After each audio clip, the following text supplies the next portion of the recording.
It seems like in recent years, and you guys may have noticed this too, that the prices of phones have really skyrocketed while the actual feature sets haven't really seemed to catch up, which is why I think a lot of budget phones these days have really become popular because they do a lot of the same stuff that the flagships do at a fraction of the price. And I think companies are starting to wise up to this, offering budget options, including what I'm going to be talking about today, which is the Pixel 3a. Since its initial release, which is a couple months ago, yes, I know this video is a little bit late, but that does allow me to tell you in this video that this thing has been really popular, apparently doubling Google's Pixel sales, so people clearly like it. And depending on the pricing and features of the upcoming Pixel 4 flagship, you might decide that this is still going to be the better option for your budget and what you're looking for in terms of features. So this is really an interesting phone we can talk about. Now, full disclosure, this phone was sent to me by Google as part of their Team Pixel promotional campaign. I'm not really sure what it is, but I didn't pay for this phone, just know that, but I'm not going to sugarcoat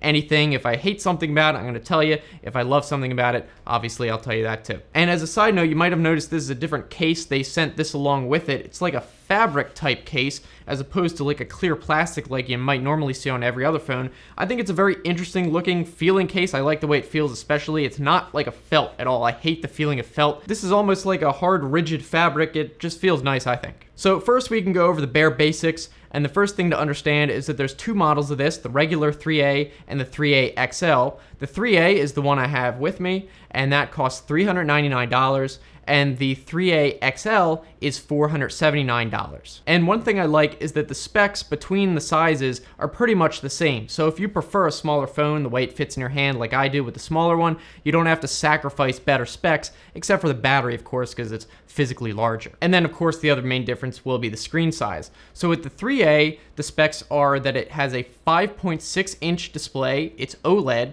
and it's 2220 by 1080 resolution, and it's a 3000 milliamp hour battery. The 3A XL is a 6-inch display, also OLED, and it's 2160 by 1080 with a 3700 milliamp hour battery. And yes, those resolutions are correct. Strangely enough, I even double checked on Google's website, the larger Pixel actually has a slightly smaller resolution. I'm gonna assume it has to do with the panels available and which ones they could get to fit it in the budget. But still strange, but yes, it's correct. On both phones, the processor is a Snapdragon 670. It's 8 cores and runs at 2 gigahertz. Both phones have 64 gigabytes as the only storage option, no expandable storage, pretty interesting.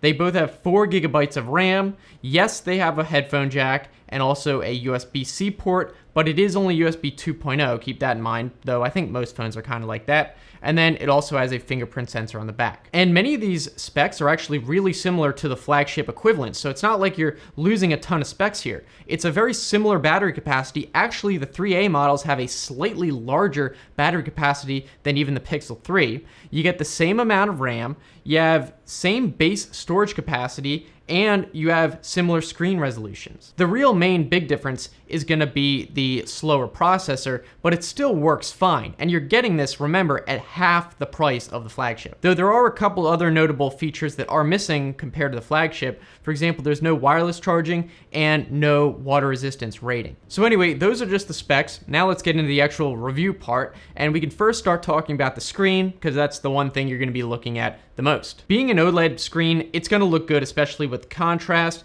and screen these days, even budget ones, have come a long way, so I think you'll be happy with the screen no matter what. I personally think it looks just as sharp as any other high-end phone. The colors look pretty accurate, though you can boost the saturation in the display settings if you want. For example, I like to have it on the boosted setting, so it just looks a little bit nicer without going overboard like the adaptive mode is, but then the natural one kind of looks a little bit bland when you're coming from the boosted setting, so this is about in the middle. And also having a relatively high pixel density, you're not even gonna really be able to see the individual pixels unless you like really put your eye right next to the phone, so you're fine there. But next, I really want to talk about the cameras. This is my favorite part of any Pixel phone, so I'm gonna probably spend a little bit more time on it than the other stuff. First, the basics. The front-facing camera is an 8 megapixel f2.0 lens, and the back is a 12.2 megapixel f1.8 lens. But the real magic behind the Pixel cameras is the software. I believe Google has put a ton of machine learning and AI into the processing of these images, so the processing is really where the awesomeness comes from. I would definitely say that Google Pixel cameras are the best by a long shot in the phone market, and you are getting basically the same exact camera and processing as you would with the flagship Pixel 3, which is amazing at this price point. And then along with that, you're gonna get the same software features as the flagship, for example, the super zoom, which is kind of like an enhanced digital zoom, and the night sight, which improves the low light capabilities. Now, this phone takes amazing pictures in general, and we can start off with some tests in ideal lighting conditions, and then some in not so ideal lighting conditions, which is the more interesting one. So the first test I did was a couple shots of a flower bed, and again, this was in bright light, the sun was shining, and it pretty much did look like it had the same exact amount of detail as what I compared it to, which was the iPhone XS. I then wanted to try the super zoom feature, which apparently uses AI to enhance the digital zoom. So normally, of course, you have the optical zoom, which uses physical lenses moving to zoom something in, but a digital zoom is basically just kind of cropping it and expanding it, but apparently Google uses AI to make it better, so I wanted to test that out. But when I tested it, I didn't personally find there to be much of a difference, so I took a picture of this statue looking thing. I did one with the super zoom where I zoomed in all the way with that feature, and then I also took just another regular picture and then cropped it and zoomed it myself, and didn't really seem to find any noticeable difference in detail or anything like that. To me, they pretty much looked exactly the same. And it definitely could not compete with the iPhone's physical second camera, which has a longer focal length lens. So obviously, digital zoom is never going to be able to compete with a physical second lens. However, going back to the camera in general, it can capture a crazy amount of detail. For example, I went to this art installation thing, and they had like thousands and thousands of strings going from the top to the bottom of the ceiling, and you can actually zoom in and see individual strings. It doesn't kind of just blur together, which is not only really impressive that it was able to capture that much detail in the first place on the sensor, but also because it was able to actually compress the image and retain that detail, which a lot of times is an even bigger challenge, but it was able to pull it off, and you can zoom in and it retains a lot. It's really good. But where the camera on the Pixel 3a really shines is in non-ideal lighting conditions. And I'm talking like high dynamic range, low light situations. It really does well. I had a great example the other day where there was an awesome looking sunset. There was like multicolored sky with lots of clouds and little wispy clouds in the middle. It was awesome looking, and I was like, this is the perfect chance to really test these cameras to their limits. So when you zoom in and go full size, you can see that it pretty much retains all the detail in the clouds and the sky behind it. Super impressive.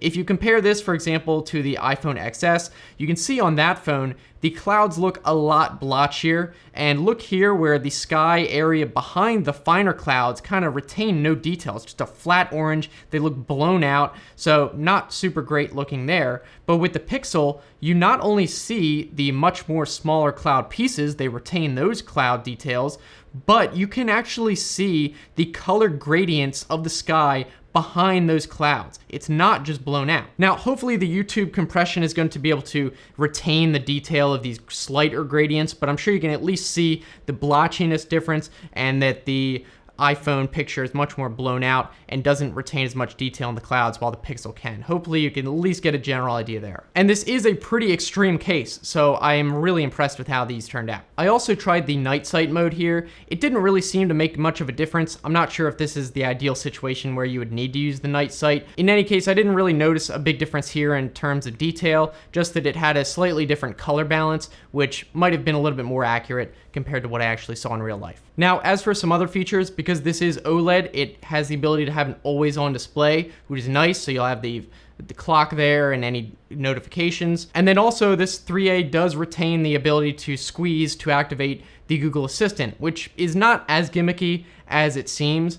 If you're gonna be using the Google Assistant a lot, then you're already holding the phone, you squeeze it, it's not that bad. And being an Android phone and a Pixel phone at that, the Google Assistant is really well integrated. It can control a lot of the stuff on the phone, and the Google Assistant is leagues ahead of any other AI assistant out there. It really blows the doors off everything else. So if you're looking for the best AI assistant, a Google Assistant is not going to disappoint you. Of course, you can get Google Assistant on other phones. It's just going to be better integrated with the Pixel. Now, as for user experience and actually using the phone, first of all, yes, this is a very fast phone. Even though it's not the top-end processor, I think those are, for the most part, overkill anyway, so you're not going to get any lag with this. I didn't really experience any lag, maybe a little bit slower to do stuff, but it's not anything you would even notice unless you were comparing it directly. So even though it's not top shelf or anything, it does feel like it could be a flagship at least. And because it's stock Android, it's not bloated down by any custom skins that a lot of other phone manufacturers throw on or anything like that. It really does feel nice. And for processing power, it can even run games pretty well. So I just did a couple tests with like Minecraft and Fortnite.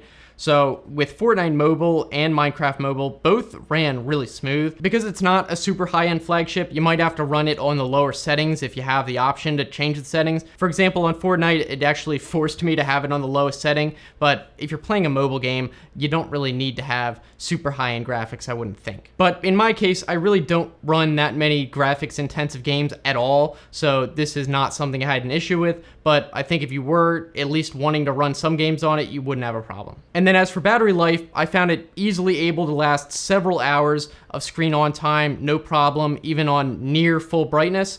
And that was mostly like watching YouTube videos and stuff. So I would say it had good to great battery life. And if you got the XL, I would assume it would be even better because you get that extra 700 milliamp hours. So I do like battery life on this, no disappointments there. So what are my overall thoughts on the Pixel 3a? I think it's a great budget phone. Yes, it does leave off some of the bells and whistles on the flagship phones like the wireless charging, water resistance, and the top-end processor, but it retains what I think are the best features, like the OLED screen, the camera, of course, and a good battery size. In general, I would say that Pixel phones aren't really known for their bells and whistles features anyway, so the fact that they did retain the camera in its full glory is notable, especially at this price tag. You don't have to pay the top-end price to get what I would consider the one feature that you would probably buy a Pixel phone for. Besides, of course, the ability to get that stock Android, which is also something you might really like if you don't want any other skins from all these other manufacturers that put on bloatware and stuff. You don't have to worry about that with the Pixel. Now, the Pixel 3a is obviously not the only budget phone in town,